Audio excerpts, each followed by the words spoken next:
Bem-vindos a mais um programa. Eu me chamo Carlos Júnior e faço parte da TDI Brasil.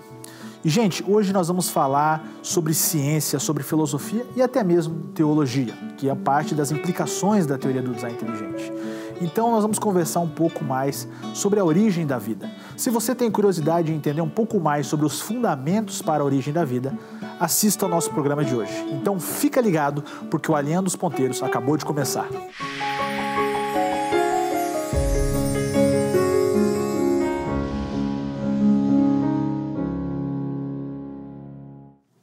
Muito se tem analisado a respeito de como as coisas surgiram, como elas poderiam ter acontecido.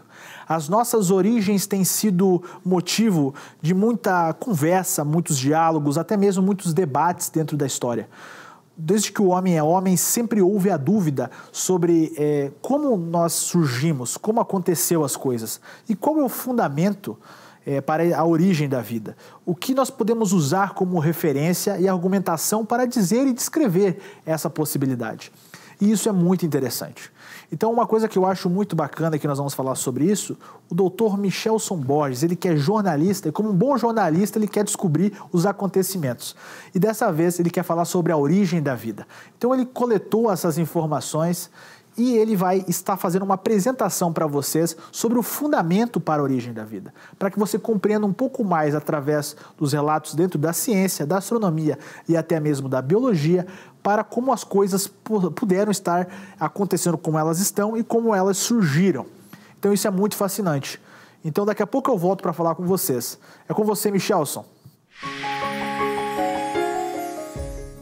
Eu quero começar com uma citação desse cientista que em meus tempos de evolucionista teve muita influência na minha formação lá, como adolescente, jovem ainda, Carl Sagan. Apesar de eu discordar de muita coisa que ele pensava, eu entendo que ele foi um ótimo divulgador de ciência.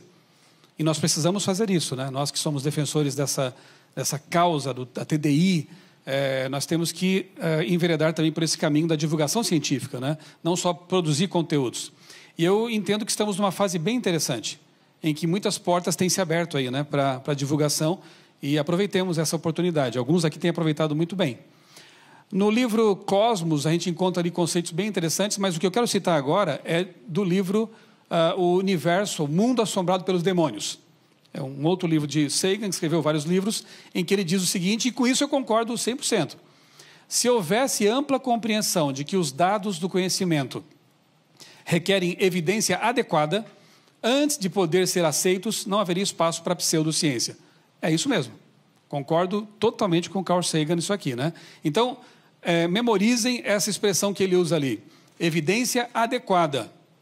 Se não houver evidência adequada, realmente a pseudociência aproveita e entra ali, né, e toma conta do pedaço, né? Então, concordo plenamente. Resumo do meu trabalho foi o seguinte, eu vou ler isso aqui rapidamente, porque depois eu quero partir para coisas um pouco mais práticas, né? A origem da vida continua sendo um tema enigmático e controverso.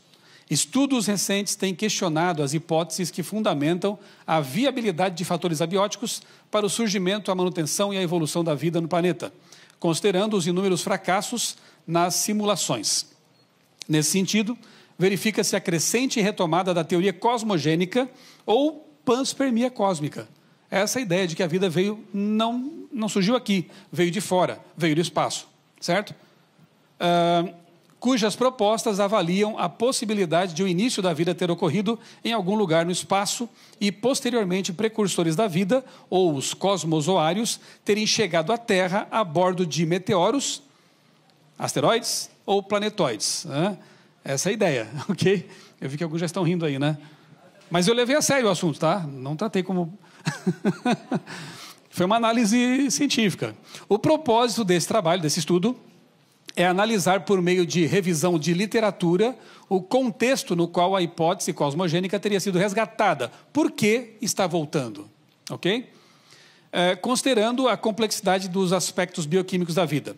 Para isso, foi realizada uma busca intensa, gastei um bom tempo nisso, né? Em bases de dados como Cielo, CAPES, Google Acadêmico e por aí vai. Literatura, o quanto eu pude encontrar. Procurando enfatizar as dificuldades com que os pesquisadores têm se deparado na tentativa de compreender e explicar a origem abiótica da vida no planeta Terra. Por meio dessa análise, pode-se inferir que a retomada da teoria cosmogênica evidencia a debilidade dos modelos propostos, pautados na origem da vida na Terra, a partir de fatores abióticos. Bem, eu vou depois mostrar para vocês qual foi o artigo científico que eu li em 2018 que me deu estalo. E eu pensei, é isso que eu quero pesquisar. Uma admissão bem honesta por parte de cientistas do meio, e eu vou deixar mais para diante para mostrar isso aí para vocês então.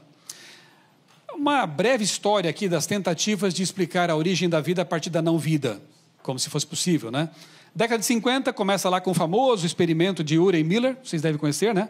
Inclusive lá na sede da Sociedade Criacionista Brasileira, da qual eu sou um dos vice-presidentes, nós temos o aparato de Urey Miller, uma réplica, e funciona.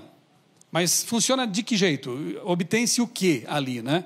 Bom, a proposta desses dois pesquisadores era de que a atmosfera, suposta atmosfera primitiva, né, tivesse ali gases como metano, amônia, hidrogênio, bombardeados com raios elétricos.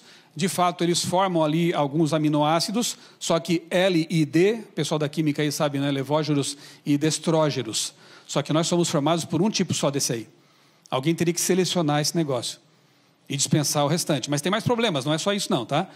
Acontece que o tempo passou, e na década de 60, 10 anos depois, revisando tudo isso, geoquímicos chegaram à conclusão de que a atmosfera da Terra, na verdade, tinha hidrogênio, gases vulcânicos como CO2 e nitrogênio. E aí tentaram fazer aquele experimento de Urey Miller com essa atmosfera mais provável e não obtiveram os mesmos resultados. Não funcionava. Tanto é que tem outro detalhe, né?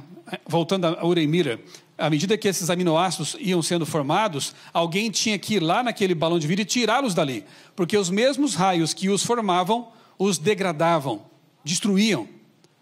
Gente, na verdade, eu estou percebendo aqui nesse experimento um baita design inteligente, né? Porque ficar ali é mania de querer andar, né? Por aqui, tá bom, vou me conter. O que eu percebo nesse experimento é design inteligente. Por quê? Ele foi planejado, eles conheciam química, então eles sabiam o que colocar lá dentro, de que forma e que tipo de coisa deveria bombardear aquela mistura para obter, então, aminoácidos. Mais do que isso, alguém tinha que selecionar entre os dois formados e tirar logo daquele balão de vidro para que não houvesse a destruição dos aminoácidos. Então, o que percebo aqui? Um planejamento o tempo todo. Do começo ao fim e durante o processo. Isso é design inteligente, né? Não provou que a vida surge, provou que os cientistas são bem inteligentes quando querem planejar alguma coisa, algum experimento, né? Acontece que, com aquela nova atmosfera, aquilo não funciona, e aí esse experimento foi descartado. Só que, infelizmente, e aqui eu estou vendo meu grande amigo Enésio, né, um dos pioneiros da design inteligente no Brasil, lá nos anos 90 já estava batalhando nessa causa, né? Enésio acompanhou muito bem essa questão dos livros didáticos no Brasil. E há outros que seguiram os passos, né? E a minha filha, ela se matriculou no curso de nutrição, e logo no início das aulas, um livro que ela está usando agora, uma apostila, citava o experimento de Urey Miller como se fosse uma evidência da evolução. Eu fiquei indignado com isso. Falei, filha, não embarca nessa não, viu? Aí mostrei para ela que a história toda, né? E eu devia ter mandado um e-mail para a faculdade, né? Talvez eu faça isso ainda. Mas está desatualizado, né? Publicações que usam isso aqui, que usam as famosas mariposas de Manchester, né? As Binston betularia lá, e outras evidências estão muito desatualizadas, né? Mas vamos lá. Nos anos 80, então, a maioria dos geoquímicos concluiu que o experimento de Urey Miller simplesmente é irrelevante para explicar a origem da vida. E agora? Para onde partir? Depois eu retomo essa questão. Deixa eu mencionar aqui para vocês também um grande expoente aí do mundo evolucionista, que é o Richard Leakey. Numa introdução de uma das edições do livro Origem das Espécies, de Charles Darwin, ele admite que existem pelo menos 2 grandes problemas ligados à teoria da evolução. Não são só 2, claro, mas já é uma boa admissão. A explosão cambriana e a origem dos sexos. Não vou me deter muito nisso aqui, porque entendo que esse aqui é um auditório qualificado, né? E vocês já estudaram esse assunto, mas só para lembrar, lá no período cambriano, né, supostos milhões de anos lá no passado, a vida ela aparece misteriosamente já complexa, funcional, perfeita, né? Ali você tem, por exemplo, o trilobita, que é o símbolo do meu blog, né, o blog criacionismo.com.br. Não vou ter tempo aqui para tratar disso, mas o trilobita que aparece lá no período cambriano, e não há ancestrais válidos no pré-cambriano para dizer que houve uma evolução gradual, sucessiva, ao longo de supostos milhões de anos, para termos o trilobita. Ele aparece ali. Ele simplesmente surge ali, né? E ele tem olhos de calcita supercomplexos. Aqui tem uma descrição aí visual na tela. Obviamente que já tem células, e aqui já foi falado bastante sobre a complexidade de uma, né, das células. Ele tem órgãos de locomoção. Enfim, é um organismo bem complexo. E surge lá, né? Surge, entre aspas. Já que o Leake falou da origem dos sexos, é outro grande problema, né? Vocês devem saber que apenas um gene é que codifica a produção de espermatozoides, o gene Bowley. Se esse gene não existiu em algum momento, a reprodução sexuada é impossível. Se ele sofrer alguma mutação que altere sua função, esquece a humanidade no futuro. A menos que todo mundo seja clone, né? Então, realmente é algo interessante de se pensar, né? Apenas um gene específico codifica essa função. Assim como há um gene específico que codifica a função de ecolocalização. Tanto os golfinhos quanto os morcegos, por exemplo, têm esse gene, o gene prestina. Não é interessante? Um alado, um aquático, o mesmo projeto, né? A gente é assim, né? Quando a gente descobre alguma coisa que dá certo, a gente aplica a vários sistemas, né? E entendemos que o designer fez a mesma coisa. Bem, com respeito a esse assunto aqui, eu estava lendo essa edição aqui um tempo atrás da revista Ciência Hoje, 2010, faz bastante tempo, na verdade, né? Olha que pergunta interessante na capa. Por que a mãe não rejeita o feto? Não é só a questão da fecundação, que já daria um bom pano para manga aqui, né? Há outras questões envolvidas quando o assunto é reprodução sexuada. E o Richard Leake sabia disso. Quando o óvulo fecundado se fixa à parede uterina, rapidamente se forma um campo de força em volta dele. Uma barreira protetora, chamada placenta. Placenta, que é uma barreira seletiva, permite que entre o que tem que entrar, saia o que tem que sair, e não entre e não saia o que não pode entrar nem sair. Seletiva, tipo a membrana celular. A pergunta é bastante relevante, bastante pertinente, porque a mãe não rejeita o feto, porque quando o óvulo se fixa lá, o sistema de defesa da mãe já identifica o invasor. Afinal de contas, 50% do material genético ali não pertence à mãe. É como um órgão transplantado. Haverá rejeição. Mas não há por quê? Porque a barreira placentária impede que os anticorpos da mãe, do corpo da mãe, entrem naquele ambiente protegido e destruam o feto. Mas aí os cientistas que escreveram a matéria fazem uma pergunta. Digamos que um anticorpo, ou dois, enfim, conseguissem perfurar a barreira placentária. O que aconteceria? Acontece algo ainda mais fantástico. O sistema de defesa do bebê, que se forma já ali bem precocemente, identifica a invasão, e aí os anticorpos do bebê vão conversar bioquimicamente com os anticorpos da mãe e vão dizer alguma coisa que eu acho que seja assim: mamãe, não se preocupe, quem está aqui é seu filho. E desativa o anticorpo da mãe. Anteevidência. Como que esse corpo sabia que precisaria ter um sistema todo desse aí, uma placenta, um sistema de defesa capaz de reconhecer os anticorpos da mãe, antes de haver o primeiro feto, antes de haver a primeira fecundação? Richard Leake sabia do grande problema, que revela complexidade irredutível, revela um tremendo design inteligente e fala de anteevidência. O órgão, o sistema já estava lá antes de haver a necessidade de ele existir. Incrível, né? E a matéria prossegue. Eu vou avançar aqui porque o tempo também não é longo, mas enfim, né?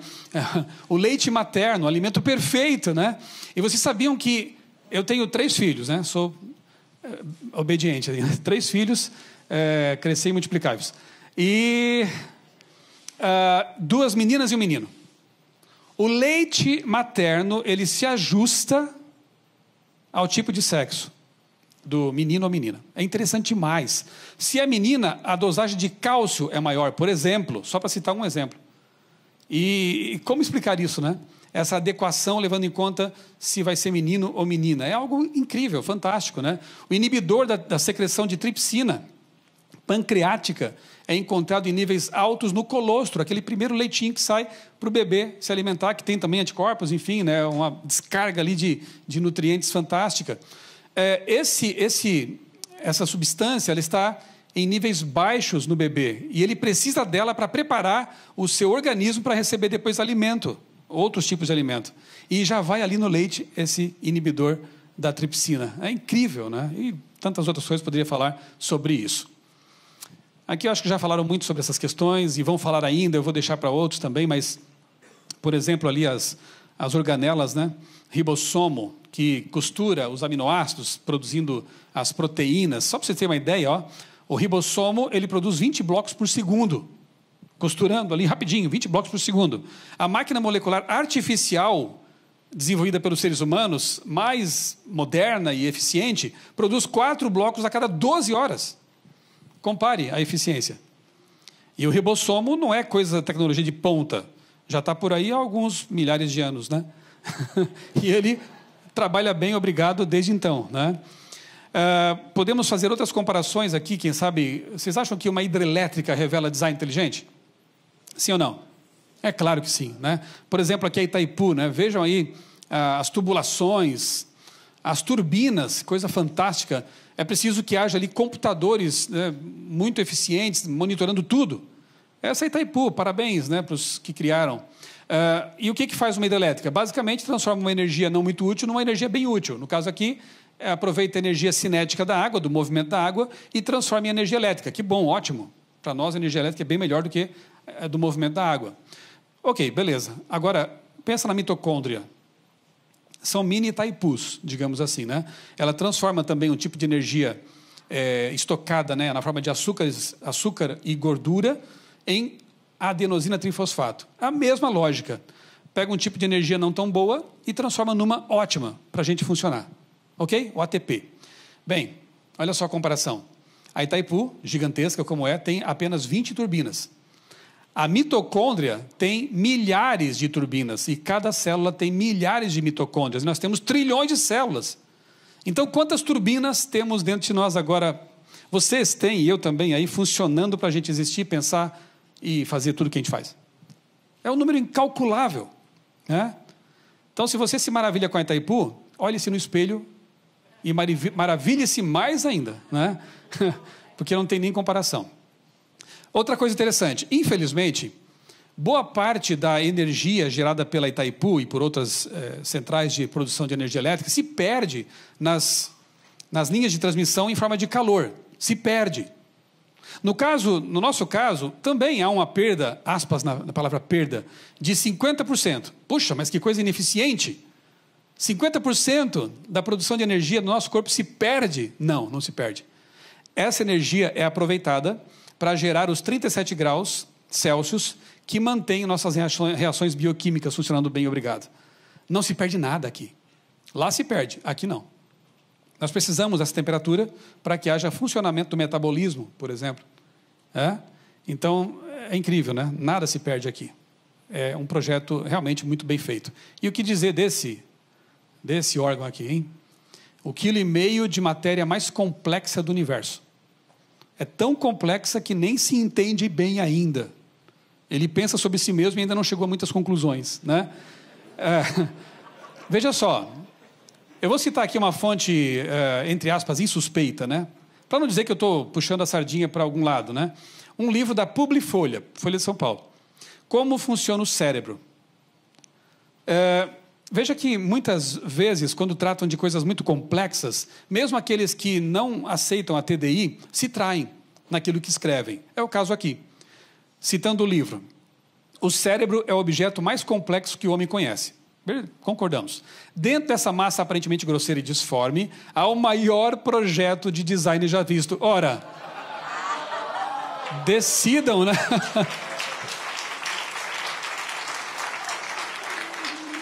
Decidam o que vocês pensam sobre esse assunto, afinal de contas? Que se há um designer, é óbvio, né? Tem aproximadamente 100 bilhões de neurônios, células nervosas cerebrais. Cada um desses neurônios pode fazer entre 1.000 e várias centenas de milhares de sinapses. Uma sinapse é a junção entre dois neurônios. Logo, o seu cérebro é capaz de produzir cerca de 1.000 trilhões de conexões. Repito, quando o assunto é tão complexo, como aquela matéria da ciência hoje, sobre a placenta, eles não conseguem falar em evolução. Não conseguem falar em seleção natural, em mutações aleatórias filtradas por seleção natural, porque não combina quando o assunto chega nesse nível de complexidade. É isso aqui, maior projeto de design já visto. E aí eu tenho que concordar realmente com eles, né? Genoma, se fosse impresso como livros, daria uma pilha de livros de 170 metros de altura. Esse é o teu genoma, né? O que faz você ser quem você é. É uma biblioteca gigantesca, né? O próprio Richard Dawkins, né? Já ouviram falar desse senhor, né? Richard Dawkins, ele diz que uma ameba, lá naquele livro Gênio Egoísta, ele diz que no núcleo de uma ameba existe tanta informação que daria para encher 30 livros, 30 volumes. Lembra da Barça? Aquela enciclopédia que ocupava um pedaço da estante, né?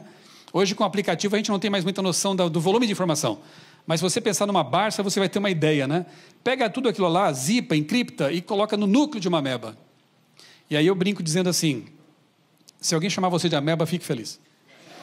Porque você pode responder sim, eu tenho muita informação. Sou muito complexo. Não existe essa coisa de uma simples forma de vida. A vida já é por si só complexa, já é maravilhosa, né? Não cai nessa conversa. A vida começa com uma simples, uma protocélula. Tá, mas o que é isso? Defina. E você vai ver que já não é tão simples assim, né? Aí está a nossa querida célula. Essa é a famosa, é o nosso mascote, um dos nossos mascotes da TDI, né? A quinesina. Um robozinho nanomolecular que carrega estruturas, né? Está levando uma vesícula nas costas, né? Eu acho que travou ali, mas enfim. Vocês estavam vendo a patinha dela ali, ó? Patinha entre aspas, né? Ali, que bonitinha. Carregando a vesícula nas costas, levando para algum outro local da célula, alocando estruturas. Gente, quantas células mesmo nós temos? Trilhões. Existem milhares de quinesinas dentro de cada célula. Logo, quantos nanorobôs neste momento estão aí funcionando dentro de vocês? E de mim também. É um número incalculável. Eu li um livro um tempo atrás do Milodinov, era um grande amigo de Stephen Hawking. O livro chama Subliminar, o título.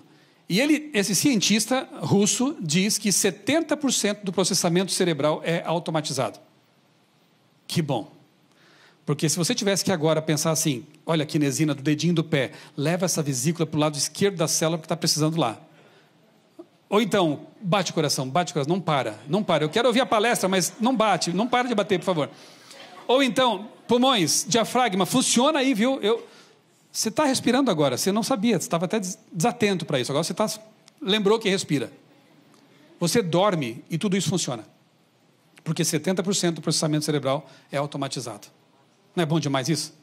30% fica livre para você prestar atenção na minha palestra, por favor. Então, 30% está aí para você aproveitar como quiser, pensar, sonhar, amar, escrever, planejar. 70% está reservado para a função automática, né? Que coisa incrível, né? Inclusive o funcionamento das quinesinas. Bonitinhas, né? O que mais que podemos ver aqui nesse ponto? Aí sim. Esse foi o artigo que motivou o meu TCC. Em 2018 ele foi publicado numa revista conceituada de biofísica e biologia molecular. A causa da explosão cambriana. Sabe, na verdade esse assunto aí da panspermia já é antigo, né? Anaxágoras lá já pensava nisso, depois nos anos 1700 e alguma coisa, ali outros pesquisadores, pensadores também propuseram coisas parecidas, mas ficou um tempão no limbo essa teoria, até que ela de repente volta com tudo. E nessa publicação aqui, que é conceituadíssima da área específica aqui, né, os autores, ali encabeçados por Denis Noble, o que eu fiz aqui? Eu quero citar para vocês aqui um parágrafo dessa revista, aqui, desse artigo, né? A causa da explosão cambriana, terrestre ou cósmica. Aqui está o parágrafo que me chamou a atenção. Todos os experimentos de laboratório que tentaram simular a origem da vida até agora levaram a fracassos deprimentes. Parece, então, razoável irmos ao maior local disponível com relação ao espaço e tempo. Que local é esse? Lá fora, o espaço sideral. Mas que admissão é honesta, né?